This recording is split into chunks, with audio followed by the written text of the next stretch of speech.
Momento Senac, um videocast que chega até você com assuntos atuais sobre gestão, saúde, gastronomia, arte, tecnologia, comunicação, moda e beleza de forma leve, descontraída e direta. Olá, que bom ter você aqui com a gente, começando mais um Momento Senac. Seja bem-vindo, seja bem-vinda. E hoje eu tô aqui direto de Barbacena, essa cidade que sempre nos recebe tão bem, né? E hoje a gente veio falar sobre um assunto super interessante, que é empreendedorismo digital. Acontece que essa evolução, né, essa constante evolução da tecnologia, nos levou a fazer quase tudo de forma virtual. Inclusive, comprar pela internet hoje é algo muito comum, né? Muito corriqueiro. No episódio de hoje, a gente vai abordar como a internet se tornou um espaço ideal para comercializar serviços ou produtos sem a necessidade de um espaço físico. A gente pode comprar ou vender cursos online, por exemplo, e-books, videoaulas, aplicativos, softwares, jogos, bem como os comerciantes de serviços físicos também podem receber através de meios virtuais como o Pix, por exemplo. E para falar desse universo digital, eu vou conversar com o Matheus Miranda, ele que é docente da área de gestão aqui do Senac. Matheus, muito obrigada por ter topado participar aqui com a gente. Seja muito bem-vindo ao Momento Senac. Muito obrigado, eu que agradeço pela oportunidade de participar do Momento Senac, junto da audiência que nos acompanha. Muito obrigado. Bom, primeiro eu queria que você explicasse rapidamente o que seria o empreendedorismo digital. Bom, para a gente adentrar um pouco mais nesse entendimento do empreendedorismo digital, né? É interessante a gente ver primeiro a palavra empreendedorismo, que foi uma palavra que surgiu inicialmente, né, do século XIX para o século XX. O empreendedor é aquela pessoa, né, que realiza o processo de desconstrução e criação. E a gente vê como elemento essencial do empreendedorismo a questão da inovação, da criatividade. E quando a gente pega esse entendimento, né, da desconstrução e criação, a gente vai vendo essa necessidade, né, constante de sempre recriar, de às vezes desconstruir alguns elementos que até então eram os mais comuns, né, para uma construção que se adeque cada vez mais ao mercado e também ao público, seja lá qual característica em específico. E quando a gente leva isso para o lado digital, a gente vê a realização dessa desconstrução e criação acontecendo de maneira online, né? No ambiente online, seja nas redes sociais, seja nas plataformas, né? E aí de diversas formas. Ainda mais na rede online, né? No digital, que a obsolescência é muito alta, né? Rapidamente as coisas elas mudam. Então, o empreendedor digital, né, o empreendedorismo digital é essa capacidade de adequação, de inovação dentro do mercado digital, dentro das plataformas, dentro das redes sociais. Hoje a gente está no meio de imagino que a gente está no meio de um furacão digital, assim, né? Eu mesma tenho uma grande dificuldade em ter dinheiro físico comigo, né? Eu já estou familiarizada com meios de pagamento digitais. Eu queria que você contasse pra gente, Matheus, quais são os meios de pagamento digital que são os mais utilizados hoje em dia?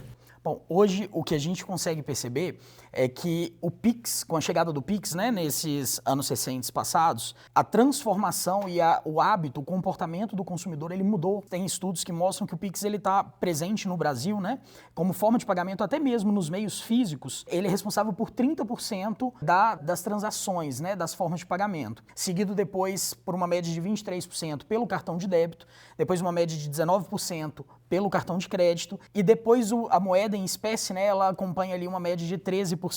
O restante acaba sendo diluído entre outras formas de pagamento, cheque, boletos e tantos outros. Mas a gente vê essa adaptação, né, do mercado e essa aceitação diante dos meios de pagamento digitais. E o Pix, como uma forma muito inovadora, né, uma forma que veio principalmente sem custo na maior parte das vezes, então ele acabou sendo aderido de uma forma, tendo uma aceitação muito grande, tanto pelo público quanto também pelos profissionais, pelos empreendedores, pelas empresas, né? Então a gente vê ele hoje à frente, assim como também a gente vê que 30%, né, da sociedade já se manifesta usuárias daqueles chamados neobanks, né, que são os bancos digitais, os bancos que surgiram recentemente, que não são esses bancos tradicionais, assim por dizer, e eles já fazem presença nesse mercado aí com 30% da população utilizando ele como a principal via de controle financeiro. Entendi. Vamos falar de redes sociais agora? Ao seu ver, como é que as redes sociais podem ser ferramentas de vendas? Bom, o que a gente percebe hoje, né, tanto nas redes sociais, desde o WhatsApp, quanto também Instagram, Facebook e tantos outros, né, Twitter, a gente percebe que houve uma adequação cada vez mais acelerada nesse meio digital e também no marketing digital, né? E com o passar do tempo, e principalmente também pelo digital, foi percebendo que existia ali nessa necessidade de consumo, nessa relação de consumo, né? Existia uma necessidade do público em se relacionar com alguém, e não apenas com o CNPJ, por exemplo. Por isso que a gente vê essa crescente até mesmo em grandes empresas, né, de fazer o seu avatar para tentar aproximar um pouco, né, esse relacionamento ali de pessoa para pessoa. E aí, quando a gente pega, né, essas redes sociais, a gente vai vendo que isso trouxe uma possibilidade de personificar isso, de tangibilizar isso de uma forma mais eficiente, mais eficaz. E aí a gente viu essa entrada, né? Essa necessidade de se relacionar diretamente com a pessoa, eu enquanto, podemos dizer assim, um CPF, né? E não enquanto um CNPJ. E aí dessa forma, a gente viu que as redes sociais, elas facilitaram isso em 2 pontos. No primeiro, na facilidade que eu tenho hoje de registrar os meus hábitos, o meu dia a dia, de registrar um pouco da minha vida pessoal e apresentar isso para a minha audiência, para o meu público, e também do ponto em que eu tenho ali uma abrangência muito extensa. É fato que a gente consegue também ver outras formas que foram surgindo, né? Hoje a gente vai vendo que muitas profissões surgiram. Hoje a gente vê, por exemplo, gestor de tráfego, que são as pessoas especializadas em veicular, né, o tráfego da plataforma do Facebook, que aí pega tanto o Facebook quanto também o Instagram. E ali a gente vai vendo que a possibilidade que as redes sociais elas permitiram a essas empresas altos ganhos, uma alta margem para se relacionar, para apresentar o produto e até mesmo para vender para essas pessoas, se tornou algo muito mais propício, muito mais favorável dentro do meio digital, dentro das redes sociais. Hoje eu consigo chegar, o que antes eu precisava fazer um estudo, né? E que ainda existe, ainda é bem plausível, mas as redes sociais trouxe de uma forma diferente. Antigamente, quando eu ia fazer um estudo, seja de um outdoor, seja de algum outro meio de comunicação, alguma outra forma para eu poder chegar e atingir o meu público, eu tinha que pesquisar muito a região, eu tinha que pesquisar muito vários elementos para que fosse assertiva a minha forma de divulgação, para eu conseguir segmentar exatamente e atingir a minha audiência. Hoje, quando eu chego dentro das redes sociais, o gestor de tráfego ele consegue fazer isso de uma forma mais assertiva, porque quando ele informa o perfil ali por trás da plataforma, a plataforma consegue direcionar e apresentar, seja uma promoção de vendas, uma captação de seguidores, né, para um público que é totalmente assertivo e mais direcionado, mais segmentado. Então o gestor de tráfego ele tem essa habilidade ali, essa função de conseguir alinhar, né, por meio das redes digitais, alinhar tanto a pessoa que está ali fazendo uma oferta a uma demanda específica, uma demanda segmentada. E é comum algumas pessoas, alguns profissionais esquecerem da necessidade desse profissional e aí saem patrocinando post, né? E o erro está justamente nisso, porque quando isso não dá certo, eles acreditam que o ato de patrocinar é que não dá certo, né? Exatamente. É o famoso impulsionar, né? Às vezes aparece lá, aí a pessoa apenas clica em impulsionar, mas não direciona um público, não faz um estudo, não tem estratégia. E aí é uma verdade o que você disse. Quando não tem o resultado, as pessoas tendem a achar não funciona. Mas, na verdade, é porque precisa ser alinhado à estratégia. E aí toda essa estratégia já são pessoas mais conhecedoras da plataforma que conseguem colocar em prática. E aí a gente vê essa necessidade, né, de remeter essa parceria para profissionais específicos e capacitados. Como é que você acha que a gente pode utilizar a tecnologia de forma geral para alavancar as vendas? No caso, o empresário, né, o comerciante. Nós precisamos entender, Letícia, 2 pontos. O primeiro ponto, quando a gente fala aí puxando até mesmo o termo do e-commerce, né? O e-commerce, inicialmente, quando surgiu esse termo, as pessoas elas alinhavam o e-commerce apenas no ato em que eu vou comercializar e eu vou concretizar essa venda dentro da internet. Isso, inicialmente, era o que mais se falava do e-commerce. E há anos atrás, era o que as pessoas diziam, eu estar no digital, eu começar a trabalhar com e-commerce, eu vou para lá, vou abrir uma loja virtual, algo do tipo, eu vou vender nessa loja, vou entregar e não vou ter o menor contato com o cliente, a não ser nesse processo, né? Só que a gente percebe hoje um diferencial muito grande dessas vendas na internet de forma híbrida. E como que é essa forma híbrida? Não necessariamente eu vou concluir a venda pela internet, mas talvez a internet vai ser uma forma de relacionamento com o meu cliente, talvez a internet, as plataformas ali vai ser uma forma de eu poder apresentar ou talvez fazer uma reunião com o cliente para conseguir explicar melhor para eles. Então eu consigo trabalhar de forma híbrida. O grande diferencial que eu vejo em primeiro ponto dentro das redes sociais, na pessoa que faz essas vendas pela internet, em primeiro ponto é o relacionamento. Com a chegada do e-commerce, muita gente achou que não ia necessitar mais de relacionamento há um tempo atrás. Achava que era apenas colocar lá e que automaticamente a comercialização ela ia acontecer. Só que a gente hoje vê que a comercialização, o cliente ele está disposto a efetuar uma compra de quem ele conhece, de quem ele gerou uma certa confiança. E para isso é necessário esse relacionamento. Relacionamento que sempre nós tivemos dentro das lojas, né, vamos dizer assim, ou de outros pontos, ele indo para o digital e ali eu me coloco disponível para essa pessoa, às vezes num tempo até maior do que eu tenho, por exemplo, numa loja física ou num outro empreendimento, e eu me coloco ali disponível para quê? Para solucionar problemas. Então nós temos esse ponto hoje que as ferramentas elas auxiliam muito na venda do ponto de vista do relacionamento que ela permite. Ao mesmo tempo a gente vê também essa força de vendas acontecendo ali do ponto de vista do que a gente chama de isca digital. Eu ofereço algo para essa pessoa e essa pessoa ela começa a gerar uma certa confiança no meu trabalho. Quando eu vou ofertar um produto, de fato, essa pessoa ela tem um percentual muito maior de realizar a compra, né? De passar pelo meu funil de venda. O que é o funil? É essa estratégia que a gente vê que a gente vai captando os clientes, né? Que são chamados leads no meio digital, e a gente vai jogando dentro do funil. O meu objetivo é fazer com que ele vá afunilando cada vez mais na fidelização, na estratégia, né? E ele passe pelo meu funil. Quando ele passa pelo meu funil, eu concretizei uma venda. Então, as ferramentas digitais, a internet hoje possibilita que a gente consiga aplicar funis de vendas para trazer essa pessoa e concretizar essa pessoa na venda. E um ponto que é muito importante de analisarmos é que hoje nós estamos saindo de uma era tecnológica e entrando numa era que ainda permanece tecnológica, mas regada ao conhecimento. Então hoje as pessoas elas buscam conteúdos dentro da internet. Então ela não busca apenas um produto e uma marca, ela busca um conteúdo. Esse conteúdo é o que vai gerar autoridade por parte nessa audiência, por parte de quem está ofertando, e assim vai conseguir com que a pessoa adquira essa confiança e concretize, se torne de fato um cliente. Então esses conteúdos hoje eles são trabalhados por meio principalmente das redes sociais,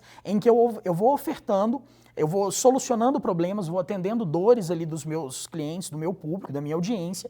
E aí, quando essa pessoa se sente preparada, ela faz uma aquisição, seja do meu produto ou do meu serviço, de uma maneira muito mais enfática, de uma maneira muito mais expressiva para a minha loja ou para o meu produto, meu serviço, enfim.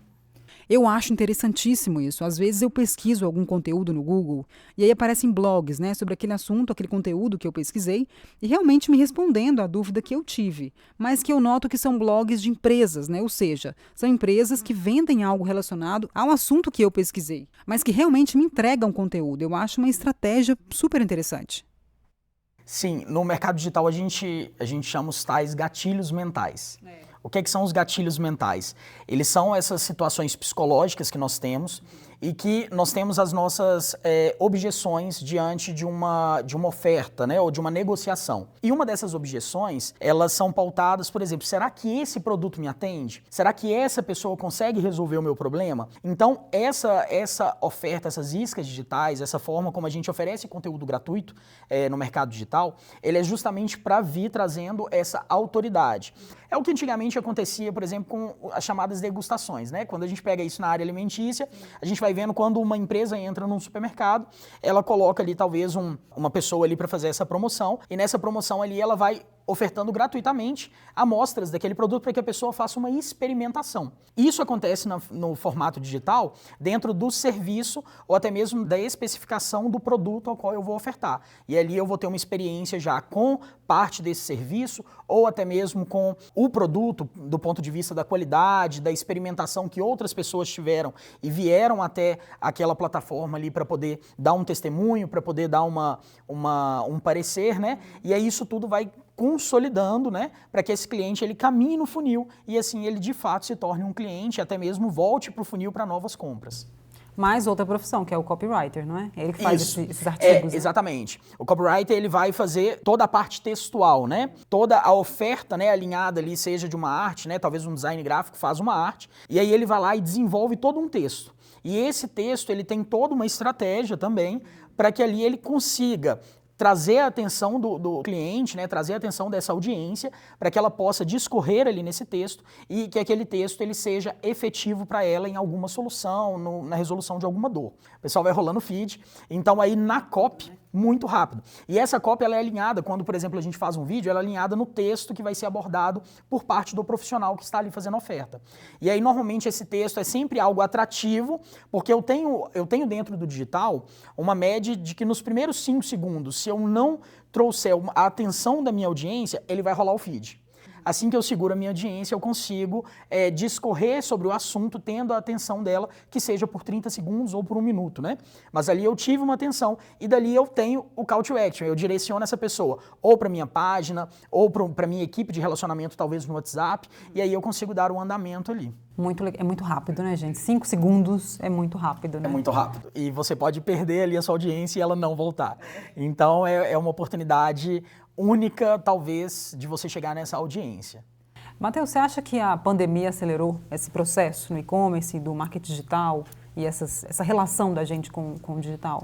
Totalmente, como tem pesquisas que já mostram isso, né?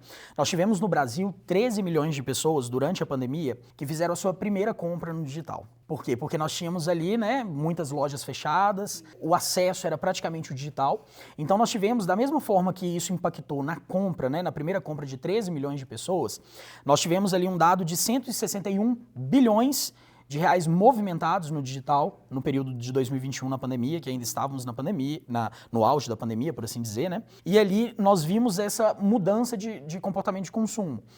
Pessoas que tinham uma resistência com o digital, não eram poucas, eram muitas, né? As pessoas tiveram que, por força maior, né? Tiveram que se adaptar a esse mercado. Então essas pessoas começaram a tomar uma confiança maior nesse mercado, né? E com isso, muitas pessoas foram aos poucos migrando para esse mercado e também para esse hábito de consumo. A gente ainda pega um outro ponto muito importante, isso do ponto de vista do hábito de consumo que nós estamos falando, né? Mas ali nós tivemos, do ponto de vista das empresas, do ponto de vista de empresários, empreendedores ou talvez até mesmo autônomos, né? Uma necessidade de ir para o digital. A pandemia veio de uma forma mais quase que obrigando essas pessoas a se adequarem e a entrarem. E muitas dessas pessoas tiveram essa experiência com o digital e perceberam a grandeza que era aliar de forma híbrida, às vezes até mesmo focar, né, fazer uma outra segmentação de mercado no digital e com isso atingir muitos retornos que vieram. E ali nós vimos, né, principalmente aí quando a gente pega nas redes sociais e das pessoas que ofertam algum curso, que ofertam algum conhecimento, atendimento, né, prestadores de serviço, em sua maioria, pessoas crescendo talvez até muito rápido no digital. Nós temos ali dentro desse mercado do digital, desse trabalho ali que é feito, a gente consegue perceber um grande crescimento de certos perfis entre 2017 e 2019, por assim dizer, que foram os grandes crescimentos de perfis que se tornaram referências no digital. E aí nós vimos que na pandemia isso foi diversificado ao máximo, aumentou-se até mesmo a concorrência ao ponto de impactar naquilo que nós chamamos do alcance orgânico, né? O alcance orgânico é aquele que eu atinjo os meus objetivos, alcanço seguidores, consigo veicular campanhas e tantas outras coisas sem que eu precise patrocinar, né? Sem que eu precise veicular num tráfego pago.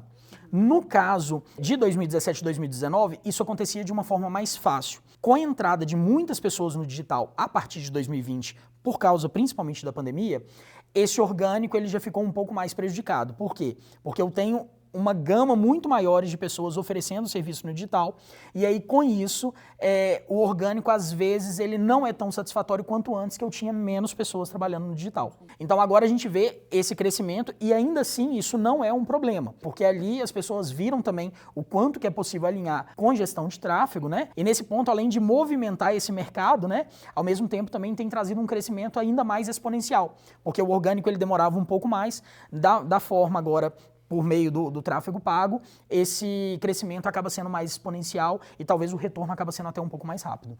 Matheus, a gente mencionou, né, você mencionou sobre pessoas que não tinham coragem de comprar no digital, e eu acho que muita gente ainda não tem aquela insegurança, ai, será que esse site é confiável? Tem muita gente que tem medo, né, de comprar no digital. Que dica que você daria para essas pessoas que ainda estão inseguras em comprarem através do meio digital?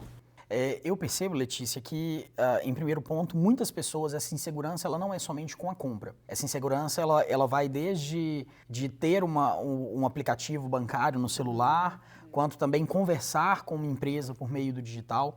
E aí, para isso, o primeiro ponto, eu acho que a pessoa ela tem que buscar um conhecimento das formas de segurança.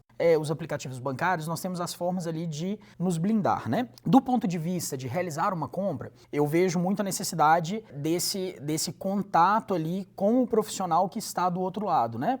E aí eu vou buscar primeiro reconhecer a autoridade que ele vai me demonstrar, ou então também buscando o conhecimento das pessoas que já consomem aquilo ali. Eu posso buscar, por exemplo, se eu estou tendo um relacionamento com essa empresa ou com esse profissional por meio de uma rede social, eu busco ali os comentários, né? Eu vou avaliando os comentários, o que as pessoas estão dizendo desse prestador. Do ponto de vista, por exemplo, de sites, eu consigo ver a reputação desse site, né? Eu consigo ver se ele tem certificados de segurança, que os sites, a maioria das vezes, eles mostram. Eu consigo também entrar em outros sites que mostram ali o índice de reclamações, né? O índice de reclamações existentes diante daquele fornecedor. O Reclame Aqui, por exemplo. Eu consigo ver ali o índice de reclamação, o tipo de reclamação que tem e, principalmente, se quando teve uma reclamação, se a pessoa foi atendida. Quando a gente pega, por exemplo, um Mercado Livre, eu também consigo verificar a reputação do vendedor que está ali no Mercado Livre, ali na plataforma. Eu vejo ali o número de vendas que ele faz, eu consigo ver o número de compras, eu consigo ver o número também de manifestações das pessoas que receberam produtos, se estava tudo certo com o produto, se não estava, né? Então, é sempre interessante a gente fazer pesquisa, né? A gente levantar. Eu sempre costumo falar isso muito com os meus alunos, né? O óbvio, ele tem que ser dito, ele tem que ficar claro. Porque essa desconfiança, ela precisa também existir. Às vezes a gente vê também o inverso. Pessoas que talvez estão tão acostumadas com o digital, seguras demais, e às vezes são essas pessoas que acabam sofrendo certos tipos de golpe. Por quê? Porque elas não se atentam a essas pesquisas, elas não confirmam, né? O fato ali, as informações que estão sendo trazidas para ela, né? Essas pessoas entenderem que, às vezes, elas podem se deparar com situações duvidosas e que elas precisam confirmar, se certificar de que aquilo ali é algo concreto, é algo correto, é algo idôneo. Bom, um dos maiores mitos nesse universo digital é de que para se criar um e-commerce de uma loja física, por exemplo, é só você simplesmente pegar a loja e colocar ela na internet, né, no online. Não é bem assim que funciona, né, Matheus? Às vezes a gente se prende muito num conhecimento acerca de algo de forma muito superficial. E a gente vê esse problema desde o físico e também tem acontecido no digital. Quando eu coloco a loja no digital, eu reduzo muito o meu custo. Custo, por exemplo, com aluguel, custo, por exemplo, se for uma loja que está inteiramente no digital, né, vamos assim dizer. Custo de aluguel, custo com funcionário, às vezes, né, por mais que eu tenha funcionários, talvez não é um quadro tão extenso, porque eu consigo aproveitar melhor o tempo dos meus funcionários, mas às vezes as pessoas esquecem que, ao mesmo tempo, você está num local onde todo mundo tem acesso, mas onde ninguém sabe que você existe. Isso é muito engraçado. Numa loja física, nem todo mundo tem acesso, mas as pessoas sabem que você existe, porque elas passam na porta da sua loja. No digital, não. Então, eu preciso suprir essa necessidade com um planejamento estratégico diferenciado. E aí, a forma que eu vou alcançar a minha audiência é a forma que eu vou me apresentar para essa audiência. Então, eu preciso conseguir mostrar para a minha audiência, para os meus futuros clientes, para o meu público, que eu estou no digital. Então, o primeiro ponto é esse. E às vezes a pessoa se prende no processo, às vezes, de como que ela cadastra um produto, como que ela vai colocar a venda, qual tipo vai ser o meio de pagamento, mas esquece que ela precisa de que o público entre no site ou então tenha contato na plataforma para que ali eu consiga negociar, eu consiga fazer um atendimento. O outro ponto são as pessoas que acham que eu posso colocar algo ali, por exemplo, é muito comum às vezes a pessoa nos procure no digital e coloca talvez o número do WhatsApp, e aí na hora que você manda uma mensagem, principalmente quando a pessoa está trabalhando de forma híbrida, tanto no físico quanto no digital, e aí você manda uma mensagem e você recebe uma resposta no dia seguinte. Aí não dá certo. Por quê? É como se você entrasse numa loja e ninguém viesse te atender. O efeito ele é o mesmo.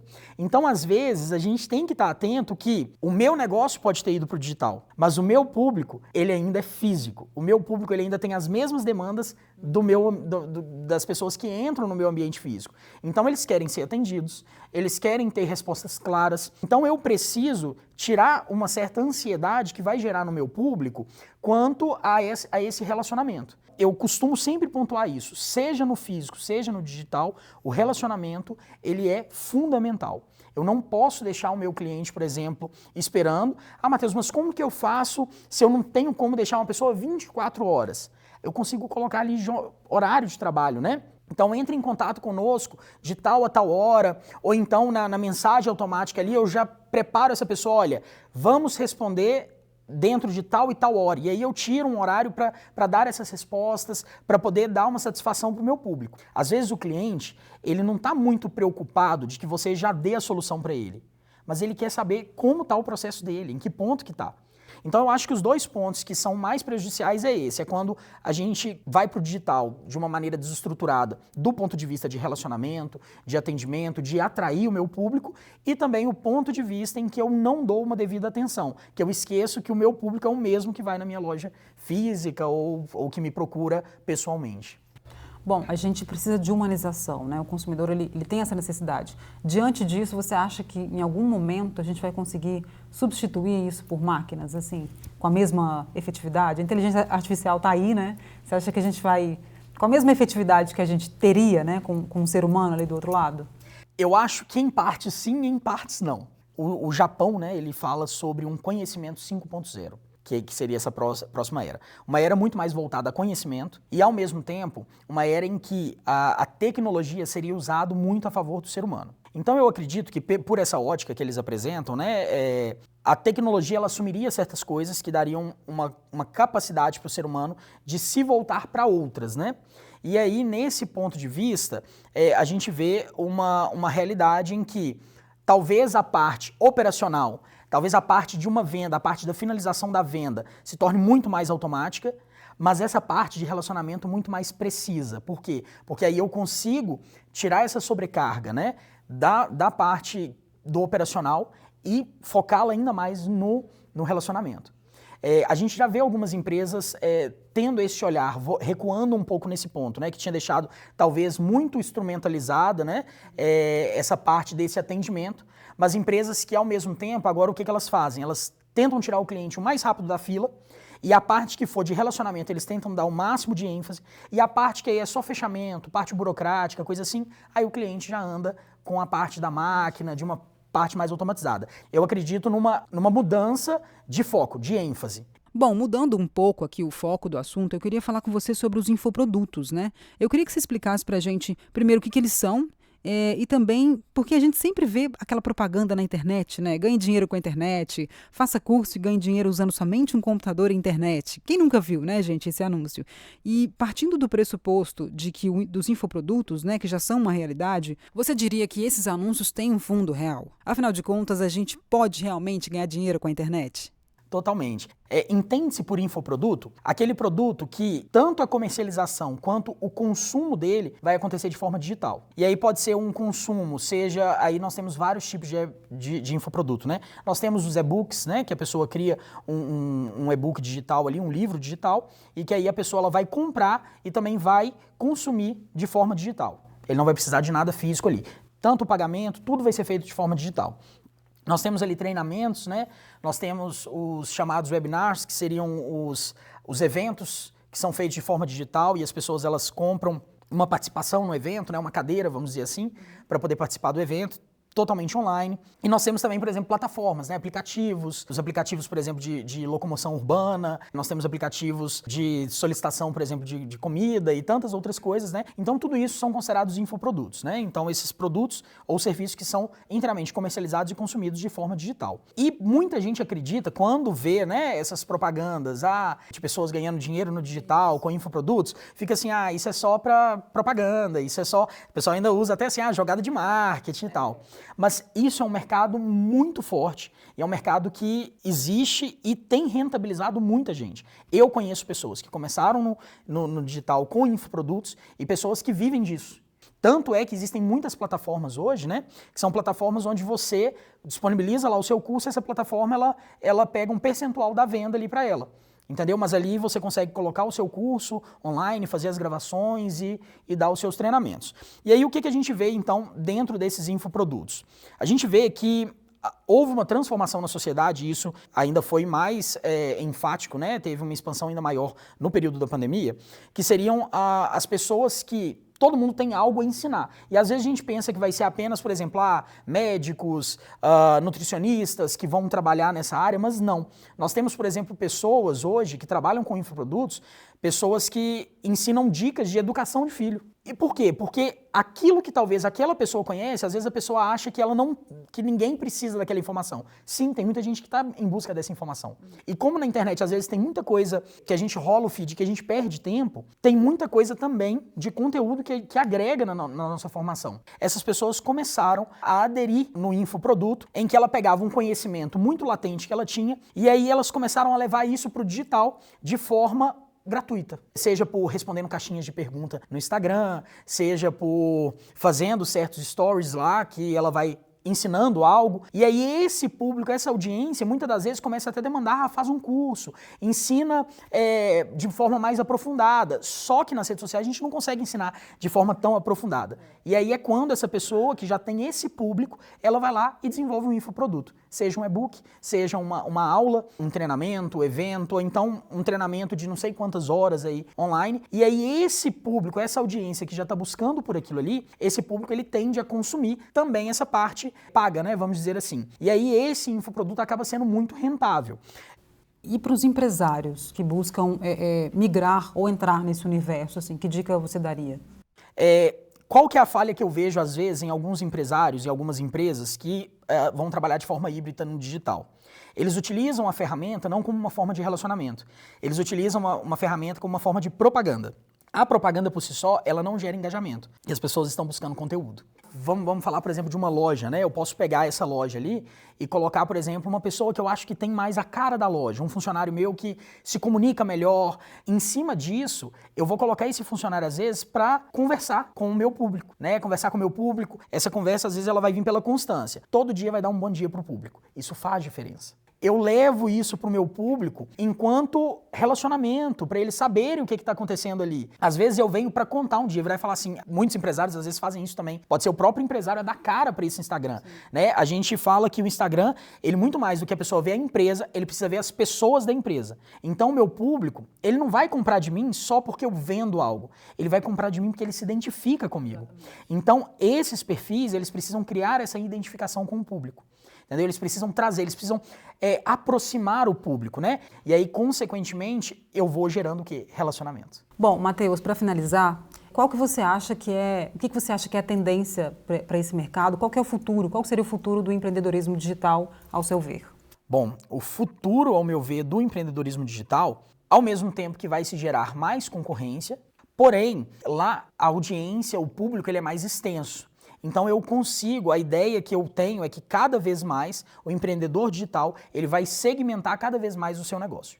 E segmentando, ele vai buscar se relacionar de forma mais íntima com o seu público. E aí, dessa forma, a gente vai ter uma segmentação mais dissipada nesse mercado e, ao mesmo tempo, por mais que tenha muitos profissionais ali fazendo a mesma coisa, entre aspas, né, mas trabalhando no mesmo segmento, no mesmo negócio, mas para públicos muito distintos. E isso vai possibilitar um crescimento muito grande para esses empreendedores. Então eu acho que futuramente o digital ele vai, mesmo que tenha muita entrada, ele vai se segmentar, vai se posicionar cada vez melhor, proporcionando uma entrada cada vez maior. Então, porque às vezes as pessoas ficam assim, hoje todo mundo faz isso, hoje todo mundo vende. Será que não vai ficar saturado? Eu creio que não. É claro que pode ser que vai gerar um pouco mais de agressividade do ponto de vista de empenho, de trabalho que eu vou ter que exercer naquele meu negócio. Quando a gente pega os produtos que foram pioneiros no mercado, né, seja, por exemplo, de um refrigerante, algo do tipo, a gente vai vendo ali que tem os novos entrantes ali no mercado e cada vez mais esse mercado fica disputado. Mas cada vez mais é possível reinventar e segmentar. Então eu acredito que isso é uma tendência para o empreendedorismo digital e é uma tendência até para esse foco do empreendedor, que vai precisar desconstruir, criar e construir construir cada vez mais, e essa obsolescência ela vai acontecendo de forma muito gradativa. Aquilo que eu já dava como conteúdo há pouco tempo, que era um conteúdo talvez exclusivamente pago, às vezes já tem gente dando de graça e eu preciso me aprofundar ainda mais, me especializar ainda mais para que eu consiga melhorar o conteúdo que eu apresento. Faz um bom planejamento que você vai conseguir segmentar muito bem o seu público e vai ter um público que vai se identificar com você. E esse público ele vai buscar em você e não vai buscar talvez em outras pessoas que já até estão nesse mercado. Então é um mercado muito promissor, um mercado muito aberto, que tem muita entrada, mas que vai se segmentar cada vez mais. Bom, chegando ao final de mais um Momento Senac. Infelizmente, né, gente, porque foi uma aula que a gente teve uma aula de marketing digital aqui com o Matheus Miranda. Matheus, um prazer te receber aqui. Muito obrigada pela sua disponibilidade e a sua participação aqui com a gente, tá bom? Eu que agradeço, o prazer é todo meu, viu? E sempre que precisar eu estou à disposição. Muito obrigado. Muito bem, você ouviu mais um Momento Senac e ele está disponível na sua plataforma de streaming favorita. Acesse também mg.senac.br, lá você pode acompanhar as nossas redes sociais. Lembrando também que você pode conferir os nossos cursos livres, MBA, graduação e acompanhar também a nossa programação dos nossos eventos e os nossos workshops. A gravação, a edição e a finalização desse programa é de Evandro Gangana e Maíra Franco. Tchau, tchau, gente, e até o próximo episódio.